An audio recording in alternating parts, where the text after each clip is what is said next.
Today on Straight Talk Africa, some reflections on the significance of the concept or idea of Pan-Africanism. That discussion is coming up next right here on Straight Talk Africa.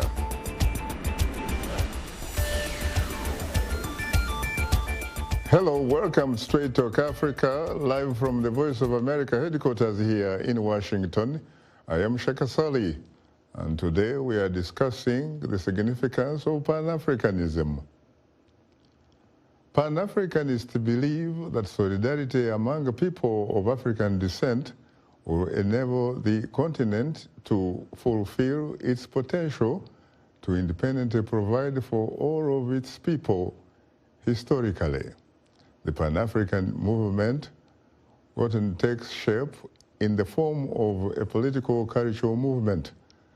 My colleague Paul Ndiho has more.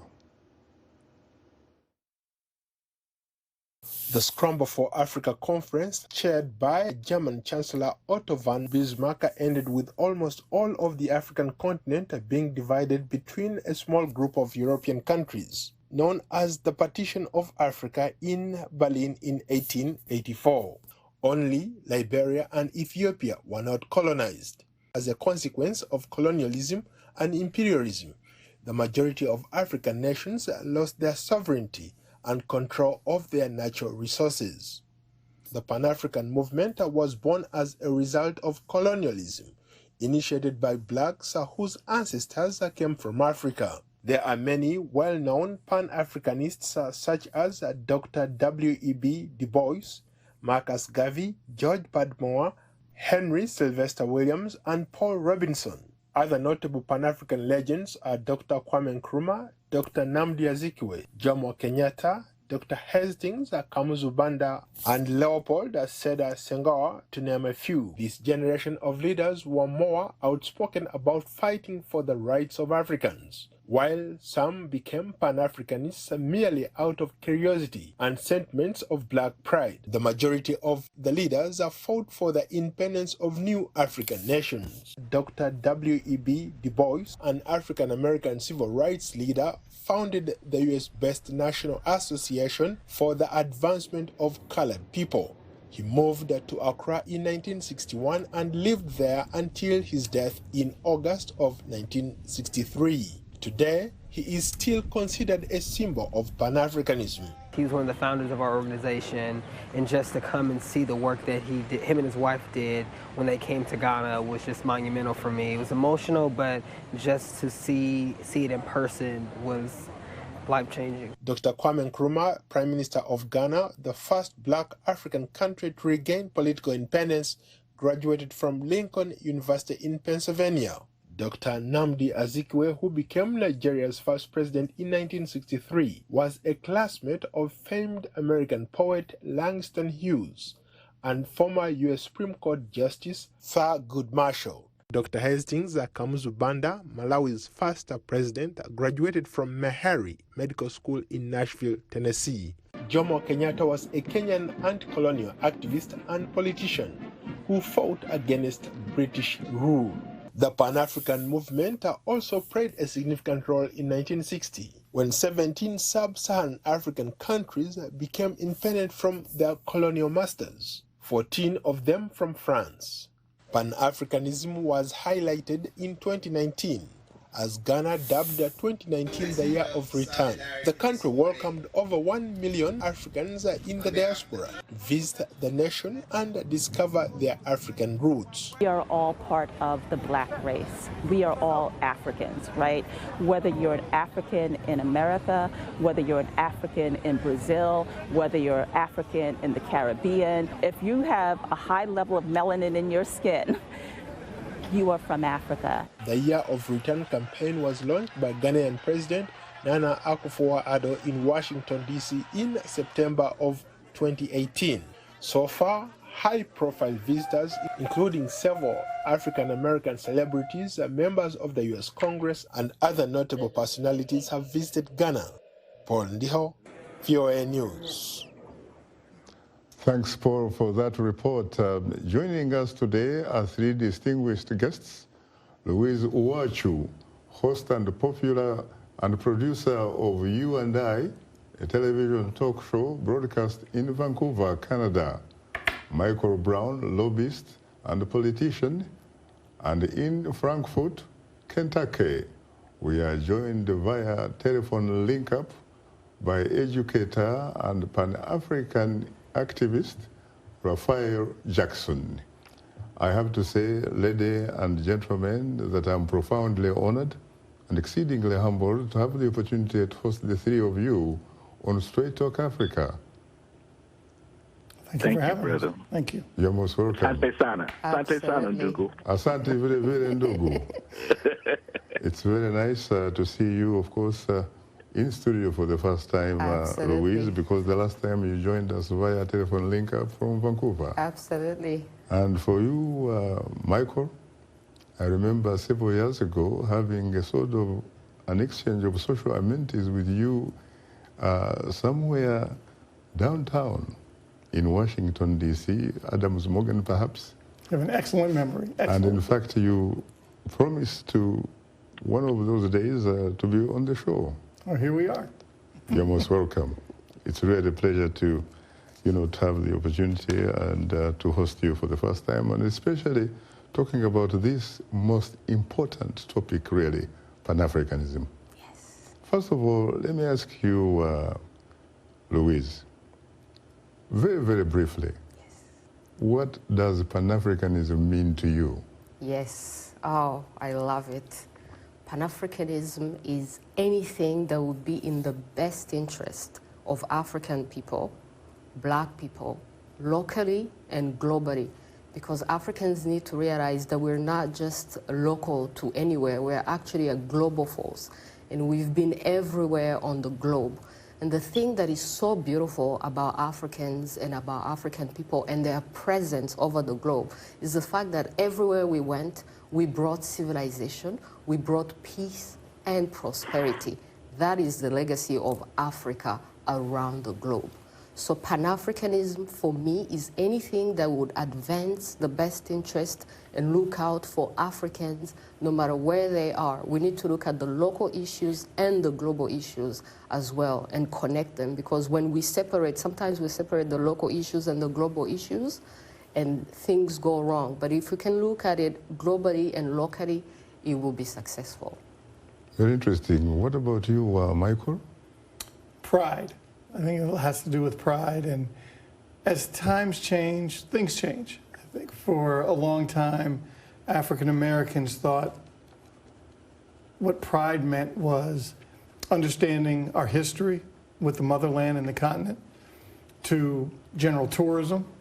And then it started to transition to business. How do we make sure that economics plays a role also in understanding what pride is all about? And Pan-Africanism. And over the time, I think African-American business folks have gotten a little frustrated with what's happening with the lack of being able to do business in the motherland and the frustration with that. Again, clearly you can go over whenever you like and get to know your history of a people, be a nice tourist, put your money in the coffers of those wonderful countries. But also people want to do business. So that pride definition has to also change to making sure that the doors are swinging open both ways. If you're an African business person, you should be able to do business in America. If you're an African American business person, you should be able to do business in Africa. You know, Michael, talking about pride reminds me about a former megastar, the late James Brown, who basically had this song about I am black and beautiful.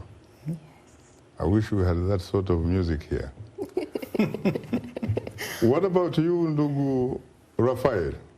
What does Pan-Africanism mean to you? I gather that at one time you were preparing in Brooklyn, New York, to go and resettle in a country called Tanzania. Yes, yes, sir. That was with G2 Weusi, the East Cultural Center, and Baba Mfariji, who was teaching us Swahili. And this was back in the 60s. And our goal was to, repatriate. Now, some of us got to go, some of us didn't. What Pan-Africanism means to me, it's mainly on a personal and humanistic level. For example, if I don't go to your house and eat your food, if I go to your house and don't understand your music, if I don't understand your culture, then Pan-Africanism is a book, it's a theory. But see, when I can come and eat fufu and ngali and pepper soup and listen to the music, that's what pulls the people together. I always gave you the story of Mary Makeba in Pata Pata. Yes. And when we first heard it, it was, we went crazy. The next thing came with Babatunji, Olatunji, Drums of Passion. So many of my friends went and danced with them. Rizaki Shangi. These are people that made it happen on the ground. And see, once you make contacts, doing business is much easier because, in any place doing business, and particularly in Africa, we're talking about that, there are a lot of roadblocks. But and I know, it's people that open the doors. If your visa isn't right and you know somebody who's a relative of somebody, it's going to be that much easier. Very interesting. So when you make those contacts, here, like with Azikwe and Paul Robeson, a lot of these early Pan-Africanists were on the ground with the people. We're on the ground, not staying in the five-star hotels, which is nice, but if you don't have that contact with the people, everything's going to be very difficult. Even here, because there's not that much difference between the Caribbean, the United States, and Africa. You've got to know people. And once you know people and you eat their food, listen to their music, besides wearing their clothes and speak a little of their language, doors fly open. Doors fly open. Uwacu, what about, Raphael's talk about food? He talks about pepper soup, of course, I think. Very delicious. I've had occasion to taste it. He talks about ugali and all sorts of things. Yeah. What about nyama choma? Absolutely. They say that we are what we eat. Yes. So Africans have had a special diet since ancient times, and this is also what makes them strong. Everybody today is going healthy, they're going organic, but it's like they're actually returning to the African diet. The African diet was vegetarian. They would eat meat occasionally, special occasions. That's when they're going to have nyama choma. That's when they're going to have the cow, special occasions. But they're not eating meat every day, and they're not, their diet is vegetables, mainly. Meat is for special occasions. And you see people today, a lot of people are going vegetarian, but I'm thinking it's like, oh, they're coming back to the African way of life. Very interesting. What about you, Michael? As I mentioned to you before we started broadcasting, I had a favorite restaurant I used to go to in Accra called the Country Kitchen. Yes, you talked about that. And being of a Western tongue, I did want to experiment a little bit, but they had this fish dish that was excellent, incredible vegetables, but the service was great, people were great, food was great. Now, I'll tell you a quick story. So I was in Zimbabwe at one of the trade missions during the Clinton days. Right. And was that when your dad, the great Ron Brown, was Secretary of Commerce? Yes, he had passed on by then. Well, thank you for mentioning my dad. I appreciate it. Yeah. He had passed on by then. But I was sitting next to the First Lady of Zimbabwe, and they brought over crickets. And they were on the menu. Was that Sally Mugabe? Yes, it was. Yeah, it must have been Sally, not Grace, yeah. And so I saw it on the menu, but I didn't know what that meant. I said, hey, I'm learning. Part of, being an African American, you want to learn about your previous culture. And So the gentleman came over, the server came over with 2 pots of crickets. One was raw and one was roasted. Of course, I picked the roasted. Oh, okay. Because they were moving around in the raw ones. Right. And so I said, no, thank you. And Ms. Mugabe hit me under the table and said, no, Mr. Brown, you need to take one. So I had my beer in one hand. I grabbed a roasted cricket in the other. Chewed on it, ate it, and it was interesting. Yeah. But I took a quick gulp of my beer, and I didn't think anyone would believe me. So I took the menu, put it in my pocket, and brought it home to show people. Really? And that's how you got, and that's how you educate, right? That's how we have to educate. Yeah. Very interesting. What about, you know, here in Washington, D.C., there was a time when there was a great Nyamashoma, you know, hangout called the Kilimanjaro. You remember Kilimanjaro in Adams Morgan? Of course. Gentrification has changed things, even in Washington, well, especially Washington. Yeah. But now you can still find good African restaurants off of U Street. Right, yes. Especially Ethiopian. Yes, exactly. Parts of Northern Virginia, you can find some places. Yes. But they're not like they used to be. You can go to Maryland and find some Kenyan restaurants like and a lot of Caribbean restaurants. Swahili Village and yes, absolutely. You name it. Oh, there used to be a lot of Jamaican restaurants in town. That's right. That's and we don't have as many anymore as we used to. So you got to go find it. If you want it, you can find it. So why is that so? I think, well, as I mentioned, I think that word gentrification has a lot to do with it. And I think the new population, the new demographic prefers a different type of restaurant in their neighborhoods. And that's too bad. It's unfortunate that you can't do both. Why can't you have your cute little bar grill that you want, but also have a nice little Ghanaian restaurant? Why not? Very interesting. Now, Ndugu Raphael, you mentioned some pillars of Pan-Africanism earlier. You mentioned the names like George Padmore. Yes. You mentioned like Dr. You know, Dr. Du Bois. Du Bois, yes. You could mention Sylvester Williams. Sylvester Williams, yes. You could mention people like Paul Robeson, for example. Yes. You could mention Marcus Garvey. Yes. Father Divine. Father Divine, yeah. You could talk about the great Osajefo. Yes. Dr. Kwame Nkrumah. You could talk about people like Malawian founding president Dr. Hastings Kamuzu Banda. You could talk about a man whose name you fell in love with, who used to be referred to when I was very, very young, growing up in Kabale, southwestern Uganda, as Zeke of Africa. Zeke. Nandi Azikiwe. Yeah. You could talk about all those types of figures, and they really made great contributions towards what we know as Pan-Africanism. Yes. What happened? I think that, well, everything's evolving. And we also have to throw in Paul Cuffey, who took ships to West Africa. And also, when you mentioned there's another, his name is Daddy Grace. And the interesting thing, Daddy Grace was a preacher here in the United States, but he was from Cabo Verde. He's from the Cape Verde. So a lot of people don't, know that. I think what happens is that when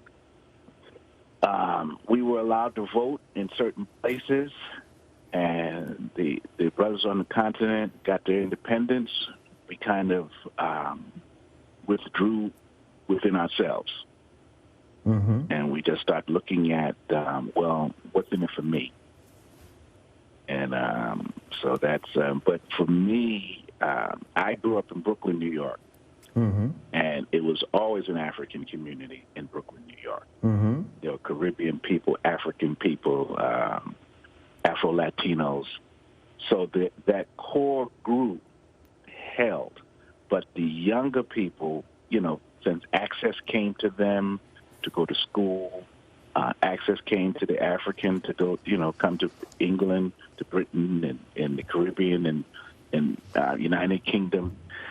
And I guess we kind of got selfish. I think we got selfish. Was Brooklyn more of a center of Pan-Africanism than, say, Harlem in Upper Manhattan? Oh, yes. Most people from Harlem would dispute that.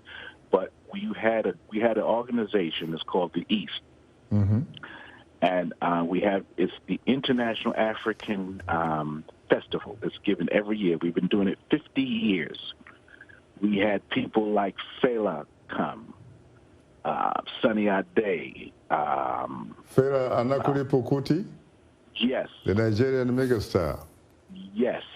Have you been to in Brooklyn? Have you been to his shrine in Lagos? Yes, I was at his shrine. I went into his dressing room, and you know that there's a statue of him where he's got his fist out and give it dap. It has been broken because so many people have given it. They've given it so much dap. But I was on the ground. I was on the ground there, and a lot of Nigerians were like, "Wow, you went there?" I said, "Yeah." They said, "Weren't you afraid?" I said, "Why should I be afraid? This is Brooklyn. This is Salvador Bahia.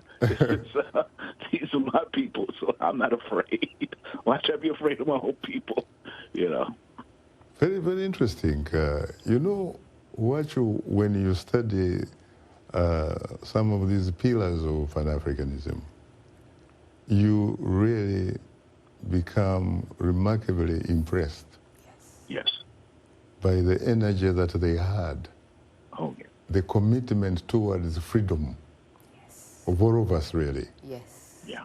And there's no question, there's no doubt in my mind, and a lot of people who have done their homework, that perhaps without those types of pillars, most of Africa would still be under European rule. Yes. Yes. How did they do it? These are the same people also eventually. Yes. Who also helped to liberate our black brothers and sisters here through the civil rights movement. Yes. Yeah. Africa is alive, and Africans are alive around the planet. We are the best survivors on this planet. We have been attacked from all sides of the continent, the north, the south, the east, and the west. It's actually amazing that we're still alive and we are still aiming for freedom. We are the original people on this planet. From Olduvai Gorge. Exactly. And everybody has tried to exterminate Africans on this continent of America. In Asia, I was actually going to talk about China.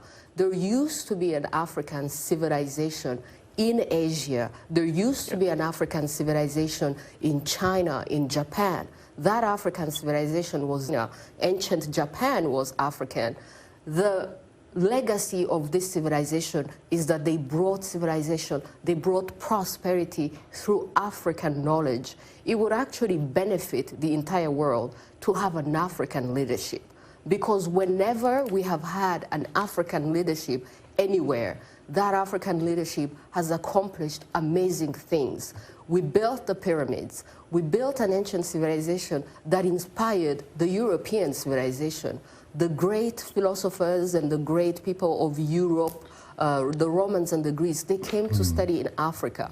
In South America, the Olmecs, the civilization that was here, we were in America before Christopher Columbus and before the Vikings.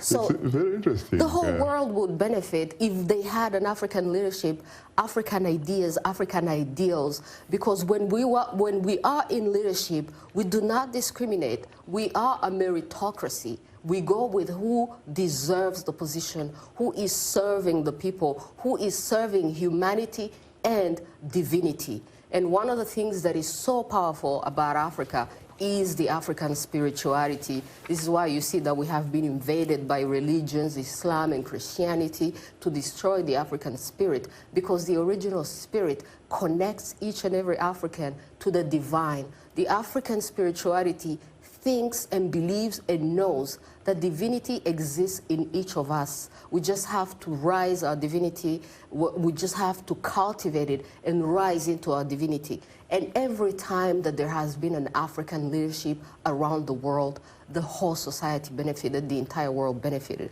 We see the world together colliding and going to war. This would not happen if they let us rule the world. Very interesting, Michael, listening to, obviously, to Uwacu here. She talks about how the African people were the first on this planet Earth. And in fact, there is research to support that statement to boot. And the man or the family that in fact carried out that work was not an African family. It was a European family, and it's called the Rickes. Yeah. The Rickes found that evidence in Old Vai Gorge, Yes. which happens to be in East Africa. Isn't that interesting? Incredible. But it's as incredible as anything else when we have to do a better job telling our own story historically. Exactly. And when other people tell it, it gets either, but depending on what term you want to use, whitewashed, or I've used this term quite a bit, gentrified, because even the history books are getting gentrified. Yeah. You look in for, slavery, for example. Yeah. Maybe, a couple pages in a history book, like, well, it lasted a couple years, it wasn't Yes, a big it did. deal. Yes. When, in fact, it lasted maybe a couple centuries, and it was a big deal. But it's almost like, unless we tell the story. I remember growing up, we had Encyclopedia Britannica. That was we didn't have the internet. You couldn't Google, if you were doing a term paper, you couldn't Google something. You had to go into Encyclopedia Britannica, or go to the library, and get what you need. And you got so much information. Today's world is so fast and so quick that, I need to do a book report on slavery. There are a couple pages. And like, okay, it wasn't a big deal. And it seems to be similar to other atrocities that have gone on in the world. So if we don't tell our story, that's why the African Union is so important, that's based here in Washington, is making sure that there's always that voice and that connection, like the European Union gets treated like the European Union gets treated. Why doesn't the African Union get treated the same way? It is very frustrating. I know Raphael mentioned it. I've mentioned it. I know Louise mentioned about business and the corridors of business. It is extremely frustrating when you watch folks say, hey, you know what, your investment dollars are safer in Eastern Europe rather than in Africa. That makes absolutely no sense. War-torn Eastern Europe and Russia's right next door. Why would that be a better place for your investment dollar than Africa or other places of color around the world? So we have a lot of work to do. We need to tell our own history. That would help. It's very interesting. Well, time happens not to be, of course, our best ally. You are tuned into Straight Talk Africa. We'll have more of a discussion in a moment, so please don't go away, because we'll be right back with you.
We appreciate all of the audience feedback, and Straight Talk Africa streams live every Wednesday on Facebook.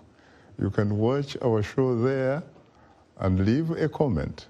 Now let's look at what's on tap for next week's program. On the next Straight Talk Africa, Historically black colleges and universities in the United States are expanding in the continent and creating new educational opportunities for young Africans.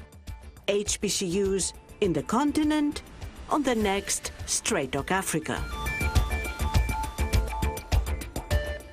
And today we are talking about the concept or idea of Pan-Africanism. Our guests are Louise Uwacu, host and producer of the You and I television talk show in Vancouver, Canada, Michael Brown, formerly of the Democratic National Committee, and from Kentucky, we are joined by educator and activist Raphael Jackson. Again, ladies and gentlemen, I have to say that I'm profoundly honored and exceedingly humbled to have the opportunity to host you on Straight Talk Africa. Thank you again for having us. You're most welcome. Thank you. It's a pleasure. You're most welcome, Ndugu Raphael. Ndugu Raphael, you are a historian. Well, at least you come from that background. You heard, of course, Michael says something very interesting about history, that we need to begin to write our own history. Yeah.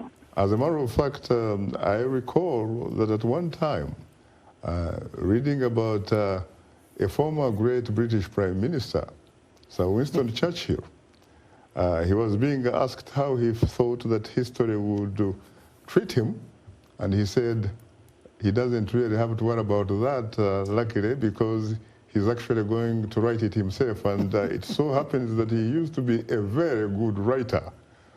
Yes. And a former U.S. President, Richard Nixon, who had to resign from the White House because of Watergate, he actually responded to the same question, that if you want history to be favorable to you, either you have to write it yourself or commission someone to do it on your behalf.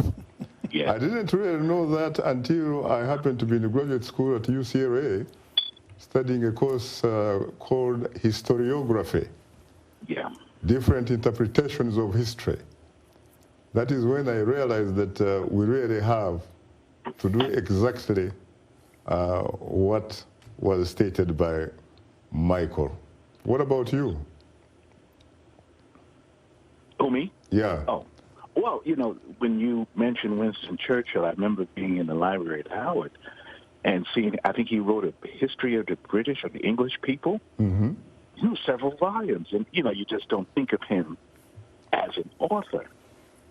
And, but we have to write our own history. I was privileged to study with Dr. Joseph Ben-Jacquinin, Dr. John Henry Clark, and Ivan Van Sertima. And yes. Great names. They pushed, you have to study. You have to study languages. And I was on the internet, and there's this sister from Ghana who's doing this 54-volume work on Africa. I've got to get in contact with her and see see how she's doing. But see, we have the man and woman power to do it. We have great minds. I mean, the sister, when she was talking and the brother was talking, they're giving me chills. I'm saying, whoa, this is good. And I want to just throw in, I think it's the Roman Emperor Pliny, or the writer Pliny, said, something new always comes out of Africa. And there's an Arab saying that he who has drank from the waters of Africa will always return. And one of the things that the sister was talking about, the culture in Japan. I was in Japan. I was looking for I was there a month. We were doing some research, and we were looking for the Ainu people up in the north in Hokkaido. And one of the things that struck me was that I asked the translator about, do they say anything about us that you wouldn't translate? And he said, no, they talk about your hair and your height. I'm a short guy. I'm 6'5", and I had my afro. And they said, how do you perm your hair? Look how he perms his hair. And I said, no, this is not a perm. And I said, touch it. And he touched it. And he went into ecstasy. I was in the museum there, and some kids were walking by, and they stopped and saw me. And I said, hi, and they said, hi. And I said, they gave me fist bumps, right, you know. And I said, do you want to touch my hair? And when they touched my hair, they fell out in ecstasy. And I asked the guy, what is about, you know, what's it about that? And they said, they're fascinated with the natural curl. Yes. Very interesting. Very interesting. I mean, they're fascinated by it.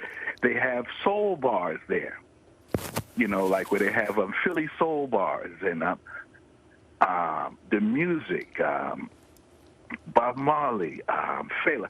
They listen to all of that. They got a reggae queen there called Pusheen. You look like, whoa. You go to the club, you'd swear you're in Jamaica. Very interesting. Of course, So, you have Miriam Makeba with your pata pata, and you might add Malaika. Oh, my God. Nakupenda Malaika. Oh, I love you, Malaika. One last antidote. If you remember Mano Dibango, Soul Makossa. Yes, the man from the Cameroon. Yeah, it hit the clubs in New York, but they wouldn't play it on the radio. And years later, we talked to the guy, and the guy said, well, they didn't want to play it on the radio because they thought that he was giving instructions to black people to overthrow the system in his language. Very interesting. And I laughed as I said, you know, they weren't that far off because Soul Makossa opened up the Caribbean, opened up North America to what we kind of call Afrobeat. He used to be based in Paris and later Brussels, Very interesting. I used to really dance, you know, his jig in Kampala so many years ago. Now, let me ask you a question, Louise, that is apparently trending. As we talk, people are watching, people are tweeting, people are doing all sorts of things, but they are wondering really about the state or the status of Pan-Africanism. Yes. Is it still a reality or a myth? Or are we, in fact, looking at Pan-Africanism as having perhaps the future behind it? Or is it still the real thing? Yes. That we can actually do it, that can actually help liberate us? Absolutely. Africa is alive. Africans are alive. Pan-Africanism is not going to die because our unity is the foundation. Our unity is cultural unity is a reality between Africans, whether it's within the languages or within the culture. We may have many nations, as Sheikh Anta Diop used to say, but we have one culture. It is Pan-Africanism when Black America goes back to Africa, goes back to Ghana, that's the year of return. That is Pan-Africanism. Very interesting. It's so alive. And this is just the beginning. We need to remember that slavery was an economic necessity for Europeans. Once you take over a continent, they needed experts, experienced people, highly qualified people to come and work and build them a civilization. And Africans had an experience in building a successful civilization. They were so qualified. They were actually overqualified. The Europeans could not afford their labor, and you cannot get Africans out of Africa when they're doing so well. So what do? You create war, conflict, and chaos, and you kidnap Africans out of Africa so you can have them come and help you build your own country. So it was an economic necessity. Black America has done amazing things in America. But they're coming back to Africa. And the African people, Black America and everybody in the world, or Africans in Europe, this is actually the international community that Africa needs. We have had this other kind of international community coming into Africa, but they haven't done well. They haven't looked out for the best interest of Africa. But Africans themselves, like African Americans, if they become our international community that comes back to Africa, they'll be coming back home, they'll bring positive things, and they will be greeted, they will be welcomed back home in love. And for once, they'll be within a continent, within a culture and a society that actually appreciates them and welcomes back home as family. So Pan-Africanism is alive. We are the original people on this planet, and we will be the last people on this planet. Very interesting. What about you, Michael? Until really recently, the year of return, which is sponsored by the Republic of Ghana and its president, Nana Akufo-Addo.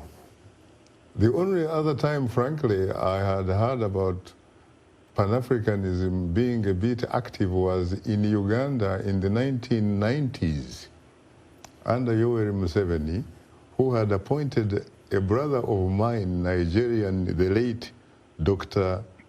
Tajuddin Abdurrahim, a former Rhodes Scholar at Oxford.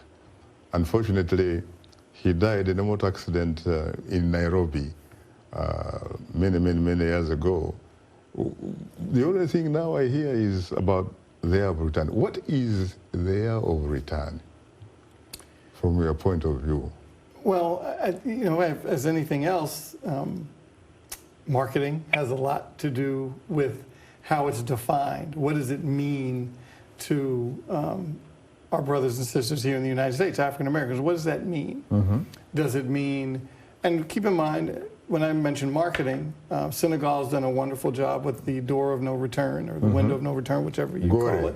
And Gori, Benin has done a pretty good job with their showing their peers their beaches and what happened in that part of West Africa. But there's nothing wrong with marketing as long as folks understand the importance of the result of that marketing. Meaning, you need to go back. Why not? I mean, obviously, affordability has a lot to do with how people are able to travel, because there are probably millions of people that would love to go to visit the continent, but just don't have the ability or wherewithal to do it. So whether it's different foundations that have to now play a bigger role in making, I'm glad HBCUs are playing a much larger role on the continent.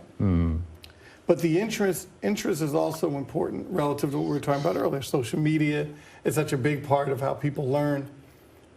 For example, when I was younger, without dating myself. You're still so young. You still look very young to me. That's what my children will tell you. I know what you're talking about. No, thank you very much. Is when we were younger and Roots was on television. The nation was riveted every single night. You didn't have you weren't watching Monday Night Football. You weren't watching anything but Roots. Alex Haley. And you learn. I mean, obviously, America learned.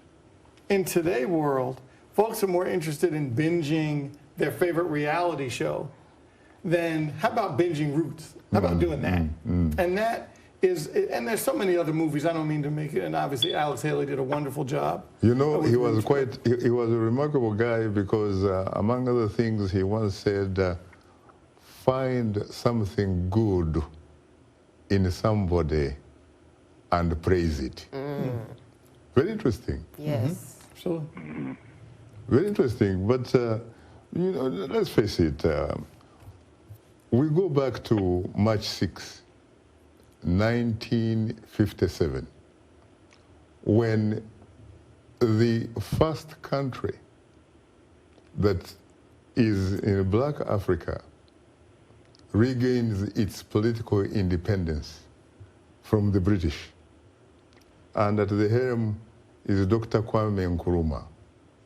This man basically challenges the Ghanaians that the independence of Ghana would be meaningless unless it is linked to the total liberation of Africa.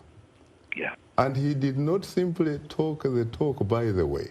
He actually walked the talk by making sure that he provides the necessary tools to help his brothers and sisters liberate themselves. Yeah. Is there any simple country that you can look at now on the continent or on this globe now? Because we even have a country like Haiti, which is made up of black people and got independence in 1804.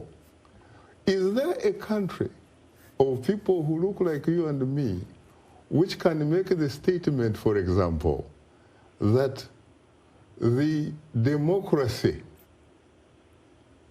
of our country is not, it will not be justified unless it is linked with the democratization of the rest of Africa, or Africans, Brother, for that matter? Let me chime in on that. You mentioned Haiti. Dessalines stated the same thing that Nkrumah stated. Our independence means nothing, and when the black world is still enslaved. 1804, they sent troops to Jamaica. They sent troops to Puerto Rico. They helped liberate South America with Simón Bolívar. When Simón Bolívar was fighting the Spanish, he asked Haitians, and they said, look, you got to free your slaves. And he did. And that's why today Haitians are revered in those countries, Colombia, Peru, and places like that. Also, when the Congo got its independence, they called Haitians, again, as the doctors and the teachers. Correct. To come over there to help.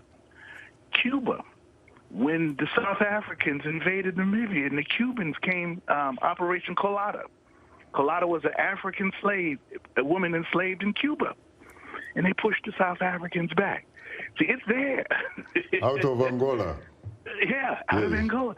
That spirit is there, but we've been put to sleep. And I'll give you another example. You mentioned brother Michael mentioned roots. Yes. We've got an explosion going on. We may not be that, if you get your hair braided, you'll be subjected to the Nollywood movies. The Nollywood movies are all over South America, all over the black world in the Caribbean. What about the black exploitation genre? How can it be made in such a way that it can motivate and inspire the African people? Well, I'll let someone. But here's my. What Tyler Perry did, took a VHS camera and videotaped his plays. What Oscar Michaud did back in the 20s and 30s, you did your own movies. The one of the great movies, The Hard As They Come, they told him to burn it. Really? They told him to burn it because no one's going to watch it. It's a cult classic. They call it a cult classic. See, when you, and it's Melvin Van Peebles, when he did Sweetback, whatever you think of it, he shot it, he wrote it, he scripted it, he developed it, he edited it, and got an unknown band called Earth, Wind, and Fire to do the music. Very interesting, very interesting. So you can do, like, I was in Nigeria, some of those Nollywood movies only cost $10,000. $10,000. And look how they proliferate Africa. Nollywood, both movies and music, as a matter of fact. Oh, yes. Yes. Oh, yes. So we can do it. So we can do it. We don't have to look for big budget stuff. And but yeah, just do, because as the sister said, the world's going to follow us. Well, They're going to follow what we do. I think we should go now beyond the can and make sure that we actually do it. Yeah. Because our people need it, really. Yeah. We are not even arguably. Yeah. We happen to come from a part of the world which probably houses the most significant wealth. Yeah. Oh, yes. We happen to be in a position where we have been helping other countries to become superpowers, Yes. but not our own people. Yes. Yeah, yes. We have Africa that is so rich, and yet African people are so poor. Yeah. They don't even have a guarantee Yeah. of 3 meals a day. Yeah. And part of the reason, frankly, is that there are observers who think about the presence of leadership deficit. Absolutely. Yeah. Absolutely. Leadership deficit. How do we correct this? Absolutely. So that our own people can be the beneficiaries of their God-given wealth. Absolutely. How can we bring about social, economic, political justice Absolutely. for all of us? Yes. Yeah. Leadership. When we talk a second about leadership, ancient African leadership was always initiated. They are trained from a very young age to grow from their animality into humanity and to go above humanity and rise into your divinity. From animality to humanity. To humanity, to divinity. In very simple terms, what do you really mean, at least for a very average audience? Yes. What do you mean by that? You see, even in our brains, we have several parts in our brain: the animal brain, the thinking brain, the conscious brain. What does the animal do? It goes by instinct. It is not led by higher values, morality, and consciousness. Is it destructive? It is destructive. It Does is it kill? divisive. Is it a thief? This spirit of division that is in your lower self, it just looks out for itself, and it goes for interest, it goes for the kill. But the higher self, the divinity self, is uniting, is holistic. It understands that divinity exists in each of us, and we're all connected to the Supreme. It's a bridge builder. Exactly. It's a unifying type of relationship with everyone. So our ancient leadership was trained to rise all the way up to divinity. And once you're there and you see your unity with all, any policy that you make will be beneficial to your people. These days, our leaders are dictators. Dictators who have been manipulated and imposed upon their population. You say these days, are you saying that our kings, queens were not dictators? No. They were looking out for the best interest of the people, and they always aimed for peace and prosperity for all. Today's leadership are very selfish. They look out for themselves. They give all the businesses contracts to their own families, and then the rest of the population suffers. But the ancient kings were worshipped for bringing peace and prosperity to the entire society. And they understood life beyond materialism. You understand that you are temporal on this planet. So what is the point of accumulating all this materialism? What is more important is the effect and your work on this planet and how you're going to spiritually affect people so that they can go into posterity, look with those values, looking out for prosperity for all. Today's leadership is very spiritually poor, spiritually underdeveloped, spiritually retarded. So we cannot expect anything from them because they're not trained to be leaders for all. And this is actually a strategy from the invaders and the destroyers of Africa to have weak leaders. But what about the idea of making sure that we hold them accountable? We can hold them accountable by always challenging them, always denouncing them, never be silent on their crimes and everything that they do, the exploitation. They need to be exposed. And once they're exposed, it can be resolved. Anything that works in the dark, they prefer if their crimes were hidden. So it's very important, no matter what is the risk, because we have ruthless dictatorships which are ruling by the power of the gun. And we need to move from that to the power of ideas and ideals. So they need to be denounced because ideas are more powerful than the guns. And this is the whole point of creating our own media. This is actually why I created my own media platform, my own talk show, because Africa does need its own media platforms, a place where we can freely discuss our own ideas and freely educate our own people. Because once the people are educated, then they can rise from their animality to humanity to divinity, and then we'll see the effects into the whole society. Michael, do you buy into this? Yes. You better. You said. You said it wonderfully. So how do we actually do it? Because let's face it, in the 1980s, the Dr. Du Bois says George Padmore, Sylvester William, Kwame Nkrumahs of the world. They decided to move the epicenter of Pan-Africanism from Europe to the African continent. And when you first asked the question, yes, when we started the show, I mentioned the word pride. Yes. And nothing against other, though I don't know if I consider African Americans an immigrant group by the definition, but other immigrant groups that came through Ellis Island. They, you know, those immigrant groups can go to the Ellis Island history books, find their family name. Yes, we can do I know there's these new companies, I don't want to say a particular name. You can and enjoy the American dream. Yes, you could swab your cheek and find out we can find out where we're from. But that doesn't mean we know who our family is. And so if you're from another immigrant group, you can go to the Ellis Island books, find your family name. Not only do you know your name, when they came, where they're from. So their pride is different than our pride.